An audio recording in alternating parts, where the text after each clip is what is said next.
संध्या live आवाज महाराष्ट्राचा।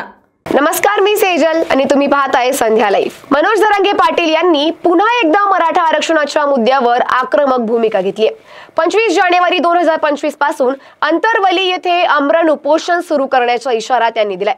आता हिशोब चुकता करण्याची वेळ आली आहे असे ठाम शब्दात त्यांनी मुख्यमंत्री देवेंद्र फडणवीस यांना थेट आव्हान दिले।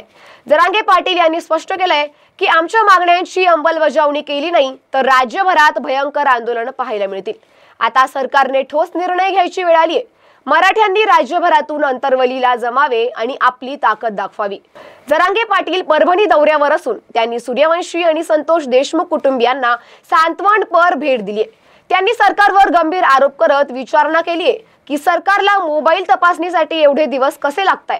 मनोज जरांगे यांनी सर्व मराठ्यांना आवाहन केलंय की या आंदोलनाची जबाबदारी गरीब मराठ्यांनी घ्यायची आहे। गावोगावी बैठक घ्या, पत्रिका छापा आणि प्रत्येक घरात जाऊन लोकांना आमंत्रित करा। 25 जानेवारीसाठी कोणीही लग्नाची तारीख धरू नये। मराठा आरक्षणाचा मुद्दा मिटल्यानंतर शेतमालाला भाव मिळणे, धनगर व मुस्लिम आरक्षण या मुद्द्यांवरही आंदोलन उभे करणार असल्याचं ते आव्हान मनोज जरांगे यांनी दिलंय। अशाच माहितीसाठी आमच्या संध्या लाईव्ह चॅनलला लाईक, शेअर आणि सबस्क्राईब करा।